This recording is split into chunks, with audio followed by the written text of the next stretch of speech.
जी friends, आप देख रहे हैं यूट्यूब चैनल वॉइस ऑफ ज्ञानी और मैं सफदर खान ज्ञानी। अच्छा फ्रेंड्स, एचपीएलसी का जो क्रोमेटोग्राम है, बहुत सारी इन्फॉर्मेशन लिए होता है। इसमें बहुत सारी चीज़ होती है, ऑडिट पॉइंट ऑफ व्यू से लोग चेक करते हैं। इसमें एक बड़ी इंपॉर्टेंट चीज़ चेक की जाती है जिसको हम कहते हैं सिग्नल टू नॉइज रेशो।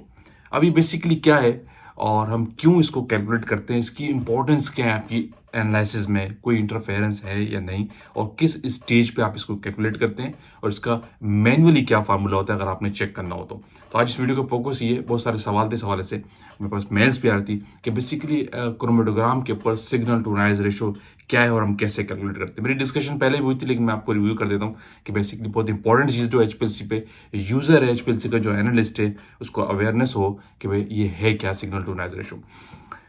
अब देखिए, एचपीएलसी में जो आपकी बेस लाइन चल रही होती है वो उसका क्राइटेरिया एक्सेप्टेंस, ये सिस्टम सुटेबिलिटी का क्राइटेरिया ये है कि आपकी बेस लाइन स्टेबल होनी चाहिए, उसमें कोई डिस्टर्बेंस नहीं होनी चाहिए। लेकिन जब वो बेस लाइन अनस्टेबल रहती है, अनस्टेबिलिटी रहेगी, जब उस पर जिग जैग टाइप की चीज़ आना शुरू हो जाए, जैसे कि स्ट्रेट बेस लाइन जा रही है लेकिन उसके ऊपर आपके पास ऐसी जिग जैग आना शुरू है, या तो बहुत प्रोमिनेंट हो जाए या तो एट्यूनेशन पे आपको नजर आए, तो वो जो जिग जैग्स होती हैं वो instability of the base line को शो करती है, यानी अनस्टेबल बेस लाइन को शो करती है, जिसको हम नॉइजेस कहते हैं।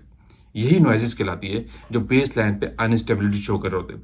अब ये सिग्नल्स क्या है, बेसिकली जो आपके एनालाइट्स, जो आप मेन पीक चेक कर रहे होते हैं वो, या कोई आप इम्प्योरिटी का टेस्ट लगा रहे हैं, उनकी जो पीक रिस्पॉन्स होते हैं, उसका रिस्पॉन्स कितना आ रहा है आपके क्रोमेटोग्राम पे, या इम्प्योरिटी है, उसके रिस्पॉन्स को हम उसका सिग्नल्स कहते हैं।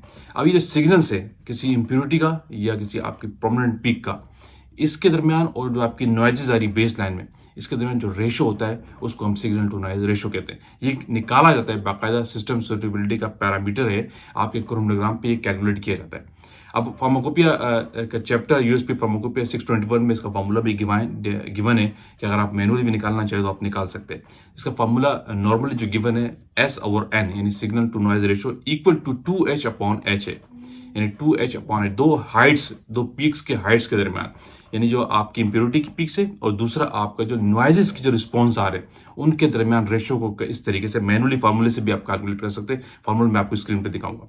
अब इसकी इंपॉर्टेंस क्या है, क्यों कैलकुलेट किया जाता है। अगर ये सिग्नल टू नॉइज रेशो बढ़ जाए, आपके सिग्नल्स रेशो बहुत ज्यादा, नॉइजेस बढ़ गई आपके बेस लाइन के ऊपर, तो फिर जो आप पीक एरिया कैलकुलेट करेंगे इंटीग्रेशन में, तो वो एक्यूरेट आपके पास नहीं आएगा। ये नॉइजेस का एरिया भी इंटरफेयर इन्वॉल्व हो सकता है आपके प्रोमिनेंट सिग्नल स्पीक से उसके दरमियान। तो इसीलिए इसका एक खास लिमिट है, नॉर्मली 0 to 1 होनी चाहिए, इससे ज्यादा नहीं होना चाहिए। थ्रू सॉफ्टवेयर निकालते हैं, अगर आप सॉफ्टवेयर के थ्रू कैलकुलेट कर रहे होते हैं तो नॉर्मली सॉफ्टवेयर आपको 0 कैलकुलेट करके दिखा रहा होता है, बहुत कम दिखाता है, बहुत लोअर साइड पे आता है। इसका प्रोमिनेंट होना ठीक नहीं है, आपकी एनालिसिस को इंटरफेरेंस करता है।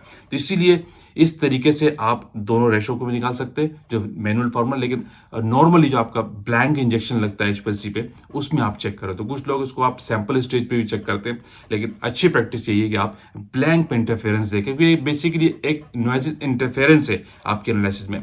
तो आपका जो ब्लैंक का स्टेज होता है उस पे ये, और बिफोर ब्लैंक और आफ्टर ब्लैंक, उस पे आप सिग्नल को नॉइज रेशो निकालते हैं। ये एक ऑप्शन है जब आप क्रोमोग्राम की सेटिंग करते हैं एचपीएलसी के अंदर, तो उसमें आपको हाइट भी चाहिए होती है, एरिया भी चाहिए होता है, रिटेंशन टाइम भी चाहिए होता है, तो वहां पे आपके ब्लैंक वाले जो प्रोसेसिंग मेथड है उसमें आप signal to noise ratio add करते हैं। इसलिए अच्छी कंपनी के अंदर आपको जो प्रोसेसिंग मेथड होता है सैंपल और स्टैंडर्ड का सेम होता है, अब मैं इंटीग्रेशन की बात बता रहा हूँ, और ब्लैंक का अलग होता है, क्योंकि ब्लैंक के अंदर सिग्नल टू नॉइज रेशो निकाला जाता है, स्टैंडर्ड और सैंपल में नहीं होता। तो ये बेसिक डिफरेंस है। तो ब्लैंक वाले स्टेज पर आप निकालते हैं और इसकी इंटरफेरेंस इन्वॉल्व हो जाती है आपके कैलकुलेशन के अंदर, अगर ये रेशो बढ़ जाए, अगर ये नॉइजेस बढ़ गई। तो इसीलिए फॉर एग्जांपल आपकी बेस लाइन के ऊपर नॉइजेस भी बढ़ रही है, वहां से आपका एरिया भी कैलकुलेट हो रहा है, तो ये तो आपकी इंटरफेरेंस कर देगी इंटीग्रेशन के अंदर, आपके एरिया के अंदर।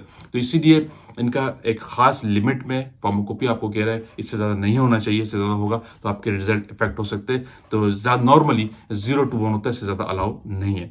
तो क्लियर है, तो ये बेसिकली सिग्नल टू नॉइज कहलाता है, और सिग्नल टू नॉइज उसको हम रेशो कहते हैं, और ये आप ब्लैंक इंजेक्शन में कैलकुलेट करते हैं, आपके सिस्टम सुटेबिलिटी का पार्ट है। आरएसडी जैसे निकालते हैं वो अलग चीज है, लेकिन ये उसी के अंदर काउंट होती है। तो इसका एक लिमिट होना बहुत जरूरी है, लेकिन आपको अवेयरनेस हो कि क्यों निकालते हैं, वजह क्या है और है क्या। बेसिकली दो आपकी प्रोमिनेंट पीक जो है, इम्प्योरिटी या सिग्नल्स पीक है, उनके और बेस लाइन पे जो नॉइज़ आ रही है, इनके दरमियान जो रेशो होता है उसको हम सिग्नल टू नॉइज़ रेशो कहते हैं। आई होप कि आपको कॉन्सेप्ट मिला होगा। वीडियो आप एंड करते हैं। आगे इनको जो लोग चैनल पर न्यू हो तो लाजमी सब्सक्राइब कीजिए, लाइक कीजिए, शेयर कीजिए, ताकि ऐसी टेक्निकल वीडियोज़ आप तक पहुँचती रहे। Thank you for watching. अल्लाह हाफिज़।